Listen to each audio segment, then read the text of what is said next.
பொன்னியின் செல்வன் அத்தியாயம் 52. சற்று வித்தியாசமான தலைப்பு தான் கிழவன் கல்யாணம். மாமல்லபுரத்து கடற்கரையில் நம்ம கற்பாறைகளை பற்றி சொல்லவே வேண்டாம். அது மாதிரி நிறைய கற்பாறைகள் இருக்கும். சிறிதான அளவாக இருந்தாலும் அந்நாட்டை சேர்ந்த சிற்பிகள் விட்டு வைக்க மாட்டார்கள், ஓவியங்களை செய்து விடுவார்கள். அப்படித்தான் அவ்விதம் சிறிய பாறைகள் 2 எதிரெதிராக அமைந்திருந்த இடத்தை ஆதித்த கரிகாலனும் மற்ற இருவரும் அணுகினார்கள். ரதத்திலிருந்து இறங்கி சென்றார்கள். 2 பாறைகளையும் 2 சிம்மாசனங்களாக கருதி கரிகாலனும் மலையமானும் அமர்ந்தார்கள். பார்த்திபேந்திரன் அவர்களுக்கு சற்று அப்பால் நின்றான். அடிக்கடி அலைகள் வந்து அவர்களுடைய முழங்கால் வரையில் நனைத்து கொண்டிருந்தது. சற்று தூரத்தில் படகுகள் வரிசை வரிசையாக பல்வகை பண்டகங்களை சுமந்து கொண்டு கடலை கிழித்து கொண்டு சென்றன. அப்பண்டங்களை படகிலிருந்து இறக்கி பாய்மரம் விரித்து நின்ற பெரிய மரக்கலங்களில் ஏற்றி கொண்டிருந்தார்கள். இரட்டை மண்டல படையெடுப்புக்காக சேகரித்து வைத்த பண்டங்களெல்லாம் இலங்கைக்கு போக வேண்டியிருப்பதை நினைத்தால் என் நெஞ்சம் கொதிக்கிறது என்றான் பார்த்திபேந்திரன். பின்ன என்ன செய்கிறது? சோழ நாட்டின் வீரர் படைகள் இலங்கையில் இருக்கின்றன. அவர்கள் போர்க்களங்களில் வெற்றி மேல் வெற்றி பெற்று வருகிறார்கள். 1000 வருஷமாக இலங்கை அரசர்கள் வீற்றிருந்து அரசு புரிந்த அனுராதாபுரத்தை கைப்பற்றி ஜெயக்கொடி நாட்டியிருக்கிறார்கள். அப்படிப்பட்ட வீரர்கள் பட்டினி கிடந்து சாகும் வரை விட்டுவிட முடியுமா என்றான் ஆதித்த கரிகாலன். அப்படி விட வேண்டும் என்று யார் சொன்னார்கள்? உணவு பண்டங்கள் அனுப்ப வேண்டியதுதான். ஆனால் சோழ நாட்டிலிருந்து நாகப்பட்டின துறைமுகத்திற்கு ஏற்றி போக வேண்டும், அல்லது பாண்டிய நாட்டிலிருந்து சேதுக்கரையில் ஏற்றி அனுப்ப வேண்டும். இந்த வறண்ட தொண்டை மண்டலத்திலிருந்து போக வேண்டிய அவசியம் என்ன? அதிலும் நாம் வடக்கே படையெடுத்து செல்வதற்கு இதனால் தடை ஏற்படும் என்பதை எண்ணி சொன்னேன் என்றான் பார்த்திபேந்திரன். அதை நினைத்தால் எனக்கும் உள்ளம் கொதிக்கத்தான் செய்கிறது. அந்த பாவி பழுவேட்டையர்களின் நோக்கம் என்னதான் என்று தெரியவில்லை. எத்தனை நாள் இதையெல்லாம் சகித்து கொண்டிருப்பது? தாத்தா, ஏன் இன்னும் பேசாமல் வாயை மூடிக்கொண்டிருக்கிறீர்கள்? ஏதாவது வாயை திறந்து சொல்லுங்கள் என்றான் கரிகாலன். குழந்தாய், இந்த கடல் அலைகள் ஓயாமல் ஓவென்று சத்தமிடுகின்றது. கடல் அலைகளோட போட்டி போட்டுக்கொண்டு உன் தோழன் பார்த்திபேந்திரனும் கூச்சலிடுகிறான். இதற்கு நடுவில் நான் என்னவாய் பேசுகிறது? எனக்கோ வயதாகி தள்ளாமை வந்துவிட்டது என்றார் மலையமான் மிலாடுடையார். பார்த்திபேந்திரா, சற்று நேரம் நீ சும்மா இரு, தாத்தா அவருடைய கருத்தை சொல்லட்டும் என்றான் ஆதித்த கரிகாலன். இதோ வாயை மூடிக்கொண்டு விட்டேன். பாவம் தாத்தா தள்ளாத வயதில் மலைக்கோட்டையிலிருந்து கீழே இறங்கி இவ்வளவு தூரம் சிரமப்பட்டு வந்திருக்கிறார். அவர் முன்னால் நான் வாயை திறக்கலாமா? இந்த கடலுக்குத்தான் கொஞ்சமும் புத்தி இல்லை, ஓயாமல் இறைந்து கொண்டிருக்கிறது. இதை அடக்குவார் ஒருவரும் இல்லை. நம் மலையரசரிடம் சமுத்திரராஜனுக்கு கொஞ்சமும் பயமில்லை போலிருக்கிறது என்றான் பார்த்திபேந்திரன். தம்பி பார்த்திபேந்திரா, அப்படியும் ஒரு காலம் இருந்தது. திருக்கோவலூர் மலையமான் என்ற பெயரை கேட்டு இந்த காசினியில் உள்ள அரசர்களெல்லாம் நடுநடுங்குவார்கள். இரட்டை மண்டலத்து சலுக்கர்களும் வள்ளத்துவான கோவையர்களும் வைதும்பராயர்களும் கங்கர்களும் கொங்கர்களும் மலையமான் பெயரை கேட்டதுமே இடிமுழக்கம் கேட்ட சர்ப்பத்தை போல் பொந்தில் ஒளிந்து கொள்வார்கள். சமுத்திரராஜனும் கொஞ்சம் அடக்கம் ஒடுக்கமாகத்தான் இருப்பான். இந்த உடம்பு கொஞ்சம் தளர்ச்சி அடைந்ததும் இப்போது எல்லாரும் துள்ள ஆரம்பித்திருக்கிறார்கள்.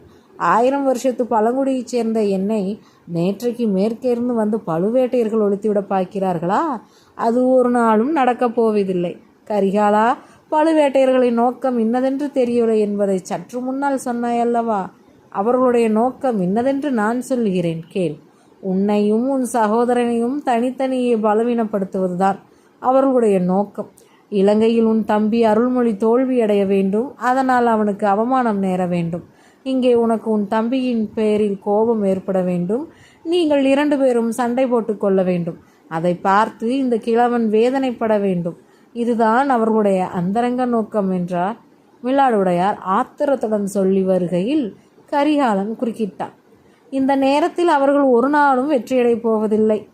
இந்த நோக்கத்தை கொண்டு வந்தார். தாத்தா, என்னையும் என் தம்பியையும் யாராகலாம் பிரிக்க முடியாது. அருள்மொழிக்காக நான் உயிரையும் விடுவேன். எனக்கு ஒவ்வொரு சமயம் தோன்றுகிறது, கப்பல் ஏறி நானும் இலங்கைக்கு போகலாமா என்று. அங்கே அவன் என்ன கஷ்டப்பட்டு கொண்டிருக்கிறானோ என்னமோ. நான் இங்கே சுகமாக உண்டு உடுத்து அரண்மனையில் தூங்கிக் கொண்டு காலங்கழிக்கிறேன். என் வாளும் வேலும் துருப்பிடித்து போகின்றன. ஒவ்வொரு கணமும் எனக்கு ஒரு யுகமாய் போய்கொண்டிருக்கிறது. இங்கே இருக்கவே பிடிக்கவில்லை தாத்தா. சொல்லுங்கள், இந்த பண்டங்கள் ஏற்றும் கப்பல்களில் ஒன்றில் ஏறி நானும் இலங்கைக்கு போகட்டுமா என்று கேட்டான் கரிகாலன். அரசே, அருமையான யோசனை. பல நாளாக நான் நினைத்து கொண்டிருந்ததை தாங்களும் சொல்கிறீர்கள். புறப்படலாம், வாருங்கள். இதற்கு தாத்தாவை யோசனை கேட்பதில் பயனில்லை.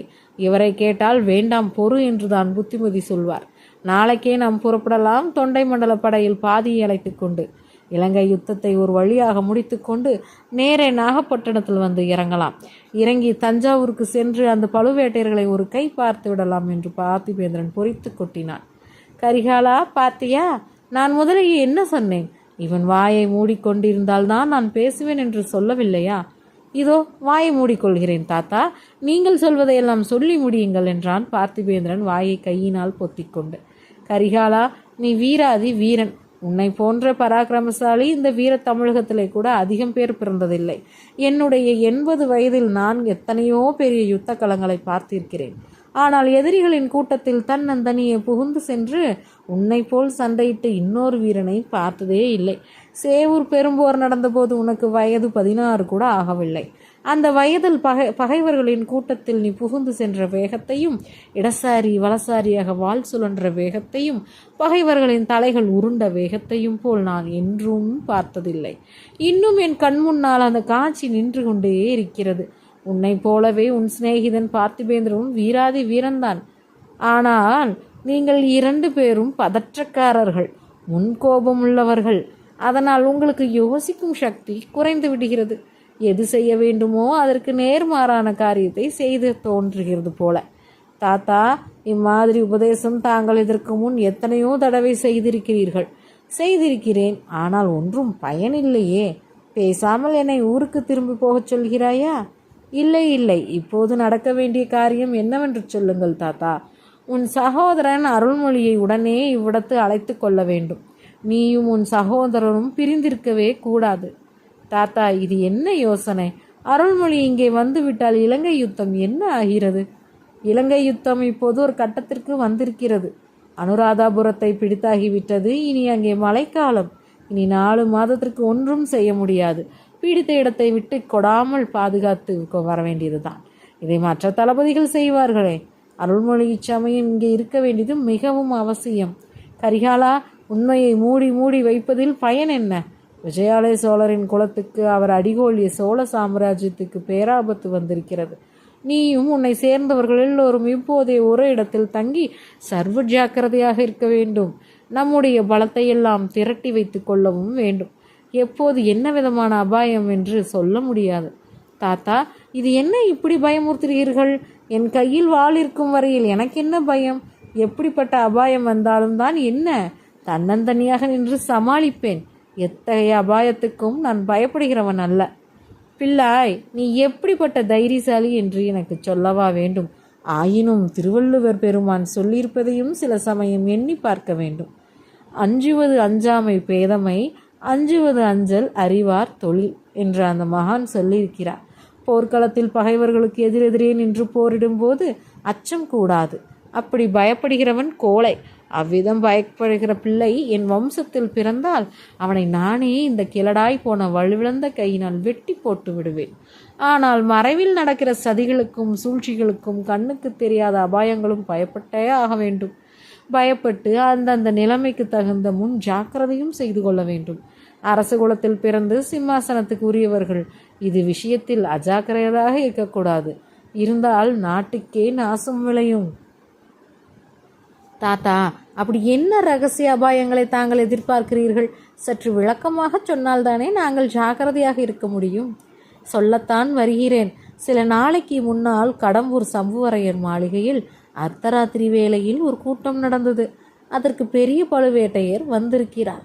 இன்னும் தென்னவன் மலவராயர், குன்றத்துர்க்கிலார், வணங்காமுடி முனையரையர், அஞ்சாத சிங்க முத்தரையர், இரட்டைக்குடை ராஜாளியார் இவர்கள் எல்லோரும் வந்திருக்கிறார்களாம். என் காதுக்கு வந்தது இந்த பெயர்கள்தான். வேறு பலரும் வந்திருக்கலாம். வந்திருக்கட்டும், அதனால் என்ன? எல்லோரும் நடுநிசி வரையில் கூத்தும் கேளிக்கையும் பார்த்துவிட்டு வயிறு புடைக்க சாப்பிட்டு அதற்கு மேல் மிடாமிடாவாய் கல்லை குடித்துவிட்டு தூங்க போயிருப்பார்கள். அதை பற்றி நமக்கு என்ன? நீங்கள் சொன்ன தாடி மீசை நரைத்த கிழடுகள் எல்லாம் கூடி பேசி என்ன புரட்டி விடுவார்களா? கிழடுகளை பற்றி உனக்கு இவ்வளவு நல்ல அபிப்பிராயம் இருக்கும் பட்சத்தில் நான் என்ன சொல்லி என்ன பயன்? நானும் ஒரு கிழவன்தான். அவர்கள் எல்லாரையும் விட தொண்டு கிழவன் நான். தாத்தா, கோபம் வேண்டாம். அந்த கையிலாகாத கிழங்களோடு தங்களை நான் சேர்த்து விடுவேனா? சரி, அப்புறம் என்ன நடந்தது சொல்லுங்கள். கையிலாகாத கிழங்கள் என்று மறுபடியும் சொல்லாதே. அவர்களில் தலைமை பெரிய கிழவன் கொஞ்சம் நாளைக்கு முன்புதான் கல்யாணம் செய்து கொண்டான் என்பதை மறந்து விடாதே. இளம்பெண்ணை மணந்த கிழவனை போல் உலகில் அபாயகரமான இளைஞன் யாரும் இல்லை என்பதையும் தெரிந்து கொள். கிழவனின் கல்யாணத்தை பற்றிய பேச்சு தொடங்கியதும் ஆதித்த கரிகாலனுடைய முகத்தில் ஒரு விசித்திர மாறுதல் உண்டாகியது. அவனுடைய கண்கள் திடீரென்று சிவந்து இரத்தப்பழி கேட்கும் இராட்சசனை போல் விழித்ததன. உதடுகள் துடிதுடித்தன. பற்கள் நரநரவென்று கடித்து கொண்டன. இதையெல்லாம் மலையமான் கவனிக்கவில்லை. ஆனால் பார்த்திபேந்திரன் கவனித்து கொண்டான். அந்த கல்யாண பேச்சு போது என்னத்துக்கு? ஐயா, சம்புவரையர் அரண்மனையில் அப்புறம் என்ன நடந்தது என்பதை சொல்லுங்கள் என்றான் பல்லவ வீரன். அதைத்தான் சொல்ல வந்தேன். ஆனால் வயதாகிவிட்டதல்லவா, புத்தி தடுமாறி வேறெங்கேயோ போய்விடுகின்றது. கேள் கரிகாலா, பார்த்திபேந்திரா, நீயும் கேட்டுக்கொள். அந்த நள்ளிரவு கூட்டம் கிழவர்களின் கூட்டம் மட்டுமல்ல, சில வாலிபர்களும் அதில் இருந்தார்கள். ஒருவன் சம்புவரையன் மகன் கந்தமாறன், இன்னொருவன் என்று தயங்கியதை பார்த்து, யார் தாத்தா இன்னொருவன்? யார் என்று கரிகாலன் தூண்டி கேட்டான்.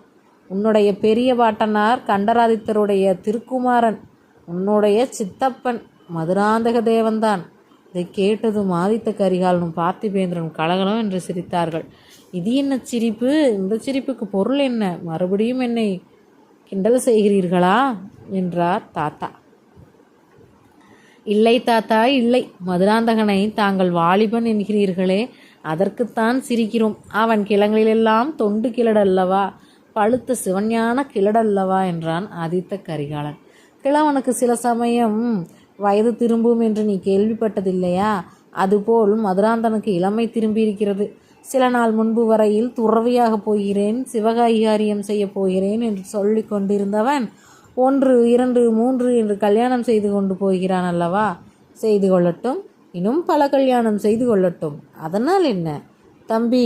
மதுராந்தகனின் கல்யாணங்கள் சாதாரண கல்யாணங்கள் அல்ல, ராஜரீக கல்யாணங்கள், பழுவேட்டையர்களின் அந்தரங்க சூழ்ச்சியை சேர்ந்த கல்யாணங்கள். தாத்தா, இன்னும் எதற்காக மர்மமாகவே பேசிக்கொண்டிருக்கிறீர்கள்?